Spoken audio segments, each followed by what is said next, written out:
it's so dark. It's not actually that dark in here, but I'm taking the shot at Saturday night right now, and I am busy tomorrow.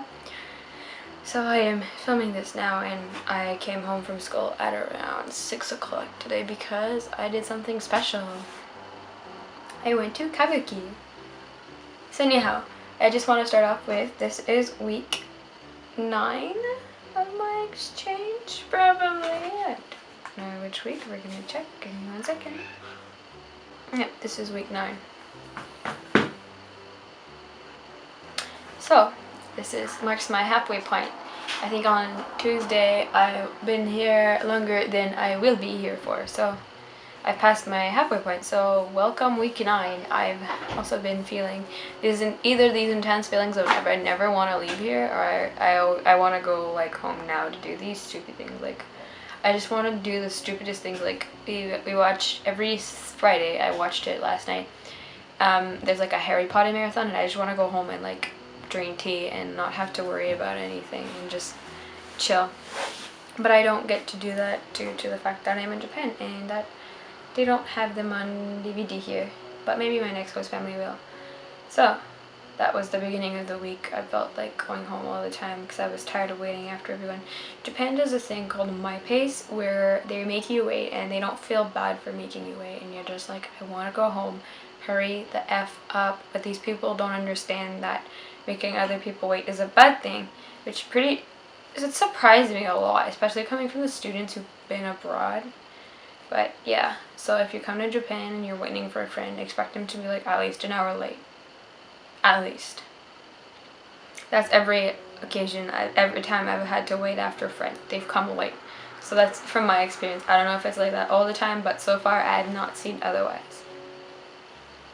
The Americans are coming on Monday. I'm slightly afraid of them.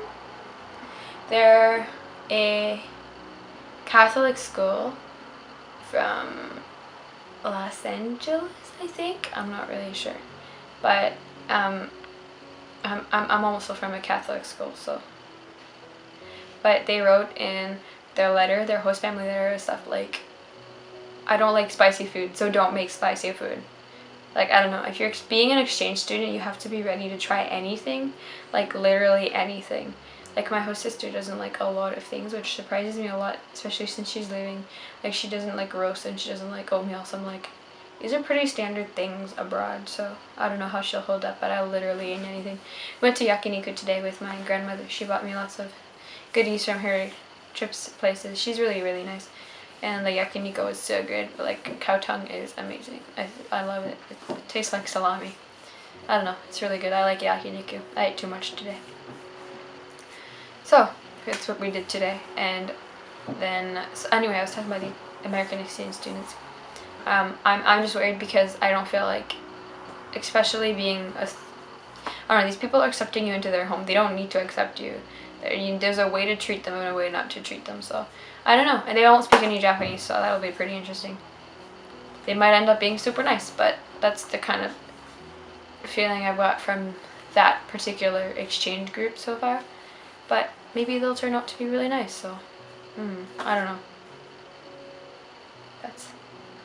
That's putting that aside. I'm kind of scared though, because I feel like they'll use me a lot to translate, which is kind of annoying, but shogunai, right? There's nothing you can do about it.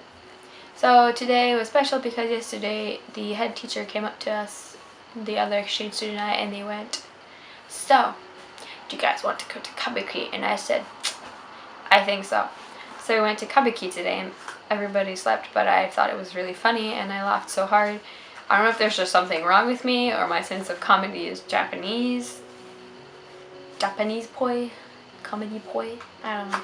But I thought it was pretty funny and I couldn't stop laughing. It was about the story about this man whose older sister's husband got killed, and I'm not really sure, I didn't get all that part because of the Japanese and my not 100% understanding of Japanese, but I think her new husband abused her or something, I don't really know. But then they brought sake to the house. I think it's the sister who brought it, but anyway. And then the man just kept drinking and he drank too much, and then he ended up like wanting to go to the festival, but he showed up at like this rich man's door And then he started sleeping in front of the gate, which is considered like super rude. And he didn't use keigo on the lord either, which is like a higher upper term of Japanese. So he was like, he disrespected the lord. It's hilarious. I couldn't stop laughing, and then everybody was sleeping, and I just think I'm crazy at that point, right? Especially considering that I'm not fluent in Japanese and I'm getting this and I'm just losing it.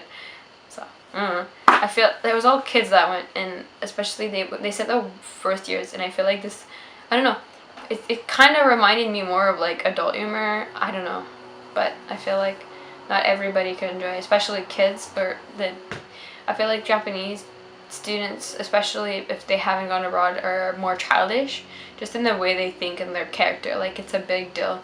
For example, let's say if I said I kiss a boy, they'd be like, oh my god. It's like the equivalent of like doing all the bases, which is they're really sheltered, is how I should say it.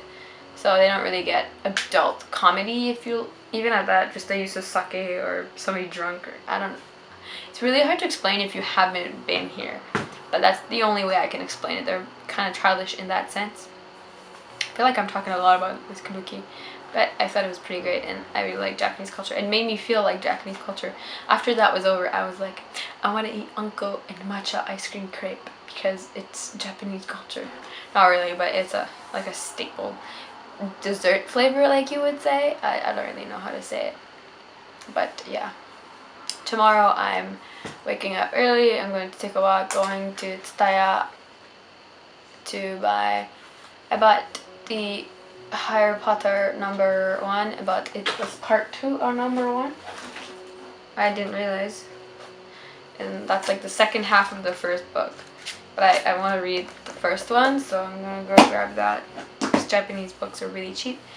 And then I'm going to go to Konbini and buy like a cup of fruits or something, because I really want to eat fruits, and we don't eat enough fruits here for my bodily desire. So because I'll have exited the house early enough, I don't think I'll have eaten breakfast, so I'll eat fruits for breakfast, which is what I usually do in Canada. And I miss the food in Canada a lot. I keep looking at like online, like poutine and like beaver tails and other stuff like that, and I'm always like, I want to eat this. Why can't I go home to eat this? But that's just when I go back. I have like a 7-hour wait before my next flight, so my boyfriend's gonna come pick me up, and we're gonna go on a date, and I'm just gonna eat pizza or Nutella or something I can't have in Japan. So that's fun. I've started like a Pinterest of like things I want to make when I go back home, and I'm like, ugh. So yeah. They're also supposed to be these New Zealand exchange students. I think it's a school coming, I think, next month. I'm not really sure. But that doesn't really concern me because it's going to be, well, it's kind of confusing, but I have a lot to talk about today. I don't know how much time there is left.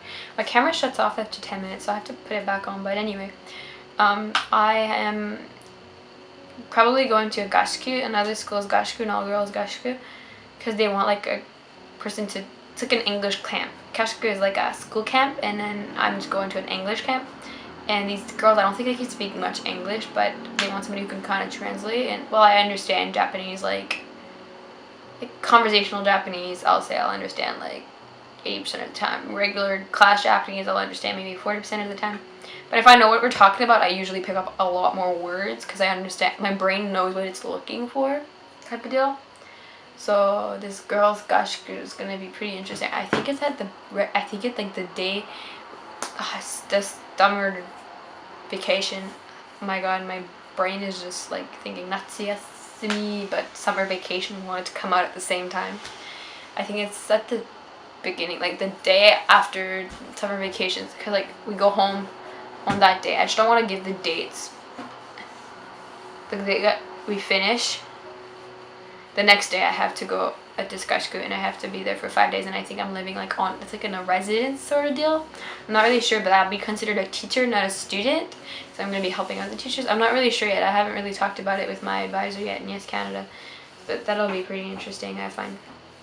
I have mixed feelings about wanting to go, but I also had mixed feelings about the kabuki, and I ended up deciding to go, and I loved it. So I feel like if I don't do it, I'll regret it, type of.